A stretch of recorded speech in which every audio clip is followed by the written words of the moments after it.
Ndabasuhuje nitwa Mwami, murakaza neza kuri iyi channel yacu aho tuganira ku ikoranabuhanga, mining apps, ecosystem za digitali n'iterambere ry'imishinga mishya igamije guha abantu amahirwe mu bukungu bwa digitali. Aka kanya tugiye kuganira ku itangazo ry'ingenzi cyane ryasohowe na core team ya BitPixel rijyanye na BitPixel app update ku bakoresha Android. Iki ni ikiganiro cyimbitse kigamije gusobanura impamvu iyi update ari ngombwa, gisobanura ku mininga BitPixel icyo bivuze kuri mining yayo, kuri ecosystem ya BitPixel n'icyo twakwitega mu minsi iri imbere. Niba ukoresha BitPixel, niba uri mushya cyangwa niba ukurikira gusa iterambere ry'izi apps za mining, ikiganiro ni icyawe. Reka dutangire rero dushyira ibintu ku murongo kandi ku mugaragaro. Team BitPixel yasohoye itangazo risobanutse rigira riti iyi update ni itegeko si amahitamo. Bivuze ko abantu bose bakoresha BitPixel kuri Android bagomba kuvugurura app zabo bakajya kuri version nshyashya, bitaba ibyo bakazahura n'ibibazo cyangwa ikibazo cyo kutabona serivisi neza cyangwa se burundu. Nizere ko abantu benshi mutarakora update murimo kumininga BitPixel bikanga, ariko ni iki kibazo cya update. Icyo ugomba gukora ni uku updatinga vuba na bwangu. Iyi core team yavuze ko gukora update ari mandatory, ari itegeko, kandi mwabonye ko abenshi kuri mining byahagaze. Ndavuga abatarakoze update ya app.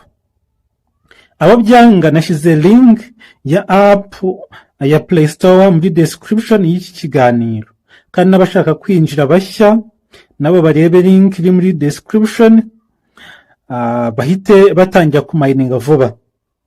Iyo rero batanze itangazo nk'iri, akenshi biba bifite impamvu zikomeye cyane zishingiye ku mutekano, ku mikorere no ku cyerekezo rusange cya ecosystem. Reka turebe neza ibyo usabwa gukora, hanyuma dusobanure impamvu buri ntambwe ari ingenzi.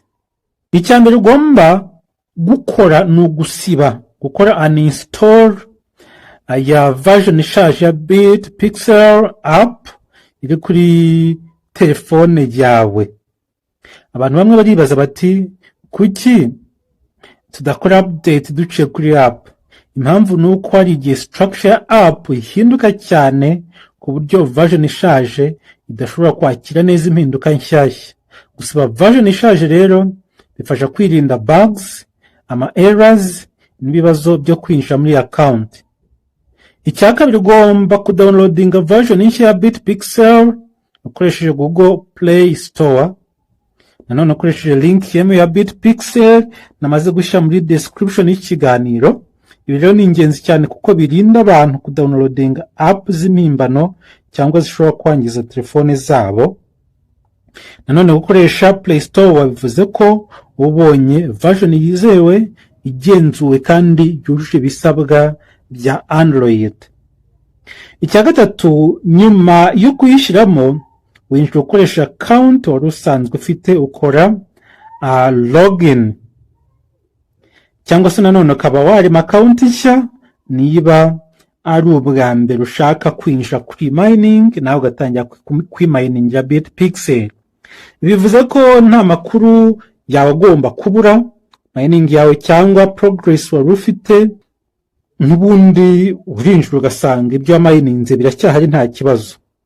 Kandi igihe cyose winjiye neza ukoresha account yawe, rwose nta na kimwe uzasanga cyarahungabanye kuri mining yawe. Niba unafite abarefero nanone urabasanga bakiriho. Icyo ugomba gukora ni ukubabwira nabo bakupdatinga kugira ngo bakomeze bamining. Team Pixel yanatanze ubutumwa bwo gusaba imbabazi ku gihe gishize app itaboneka neza. Hari habaho ikibazo cya temporary unavailability of app. Ibi kandi bigaragaza ikintu kimwe cy'ingenzi, bigaragaza ko iyi team cyangwa iyi core team yumva community yabo. Mu mishinga myinshi rero ya digital cyane cyane ya mining, iyo app ihagaritswe gato abantu barahangayika, ariko gusaba imbabazi no gusobanura impamvu ni ikimenyetso cy'ubunyamwuga muri rusange. None se wakwibaza uti iyi update yazanye iki gishya? Team Pixel ivuga ko iyi version nshya ifite interface ivuguruye n'imikorere irushijeho kuba stable. Interface ivuguruye bivuze ko uko mukoresha app bishobora kuba byoroshye, none bigaragara neza kandi bikorohera gusobanukirwa aho buri kintu giherereye. Stability nayo rero burya ni ingenzi cyane muri apps za mining, kuko umuntu ntabwo bashaka app igenda ifunga igahagarara cyangwa igatakaza data. Bagombaga rero gukora ikintu kigezweho kandi babona kigomba kuramba cyanavugururwa, ariko ntibizatume hongera kubaho gukuraho app muri rusange. Gusa nanone hari ikintu gikomeye cyane kandi kigomba kwitabwaho. Iyi update si yo kureba gusa uko ibintu bigaragara, ahubwo ni fondasiyo, ni ukuvuga umusingi w'ibizaza bigomba gukorwa muri iyi mining app ndetse na ecosystem ya Bitpixel muri rusange. Team Bitpixel yavuze ko iyi update ishyiraho urufatiro rw'iterambere rizaza muri ecosystem ya Bitpixel. Ibi rero bisobanura iki mu magambo yoroshye? Bisobanura ko hari features nshya, serivisi nshyashya cyangwa uburyo bushya bwa Bitpixel bwarimo butegurwa, ariko uburyo ntabwo bwari bushoboke kuri amp itari ifite structure nziza. Niyo mpamvu bagombaga kuvugurura bakupdatinga app, ari nacyo cyateye ukuvaho kwa mining. Kandi abafite app nshyashya nanone mwabonye ko dashboard nayo yamaze guhinduka. Iyi update rero ni nko kuvuga ngo reka tubanze dutunganye neza inzu, hanyuma tuzongeremo ibyumba cyangwa tujye twongeremo ibyumba igihe tubona hari igishyashya tugomba gushyira muri iyi nzu. Reka nanone tuvuga ku kintu abantu benshi barimo kwibaza, ni tap to boost. Team Pixel yatangaje ko tap to boost feature ifasha kongera umuvuduko wa mining yamaze guhagarikwa by'agateganyo kubera system irimo kuba updated. Ibi rero bishobora gutera impungenge bamwe, cyane cyane abari basanzwe bayikoresha cyane, ariko ni ngombwa gusobanukirwa neza iki cyemezo. Iyo feature yagaritswe by'agateganyo ntibivuze ko yakuweho burundu, bisobanura ko hari impinduka zirimo gukorwa mu mikorere y'imbere muri system, kandi tap to boost igomba kubanza guhuzwa neza n'iyo system nshya kugira ngo ikomeze gukora neza umutekano kandi umucyo, kandi ko igihe kidatinze iyi tap to boost nayo iraba yongeye gukora neza. Ariko icy'ingenzi ngaha ku miners bose ni uko mining ubu ngubu irimo gukora mu buryo bwiza cyane. Ikintu cyiza ni uko Team Pixel yavuze ko hazatangazwa update nshya igihe tap to boost izaba yongeye kuboneka. Ibi kandi byerekana ko bari kuyikoraho byinshi, bari kuyikurikirana, kandi ko abaminers twe tugomba kumininga kugeza igihe nayo bayiduhereye, buri kimwe cyose kiri ku murongo. Muri iki gihe rero abakoresha Bitpixel basabwa gukomeza daily mining activities zisanzwe.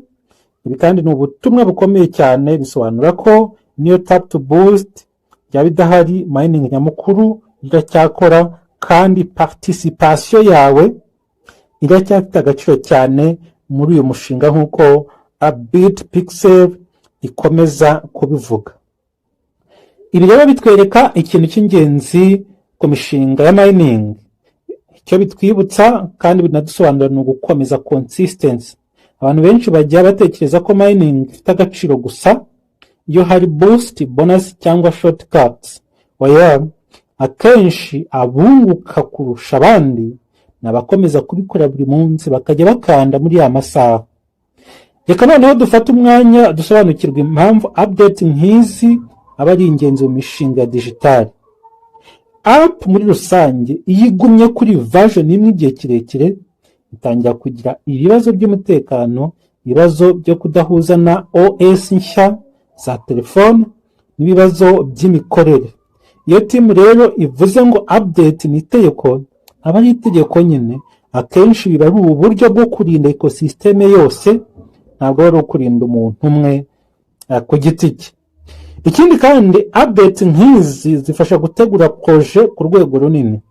Bitpixel nk'uko bigaragara ntabwo ishaka kuguma ari app nto, ifite icyerekezo cya ekosisiteme, kandi ekosisiteme ikomeye isaba ibikorwa remezo cyangwa gukorwaho cyane mu buryo bwimbitse. Ku muntu rero ukoresha Bitpixel mushyashya, ubutumwa burasobanutse: kora update, komeza mining, kandi ugiye kwihangana. Iterambere ry'imishinga nk'iyi si umurongo ugororotse.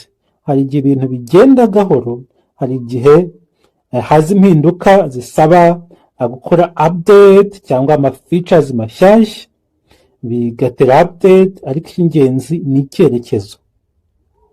Mu gusoza iki kiganiro ndashaka kwibutsa ko Bitpixel itigeze ivuga ngo ihagaritse mining yayo, ntihigeze ivaho burundu, oya, ahubwo irimo kuvuga iti turimo kuvugurura, turimo gutunganya, kandi turimo kubaka ejo hazaza heza kurushaho.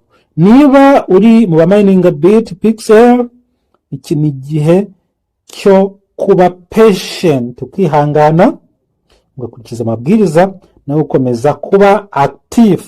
Niba kandi uri umuntu utekereza kwinjira muri Bitpixel, ibi bikwereka ko hari team iri inyuma y'umushinga ifata inshingano zo kuvugurura no gusigasira ecosystem ya Bitpixel.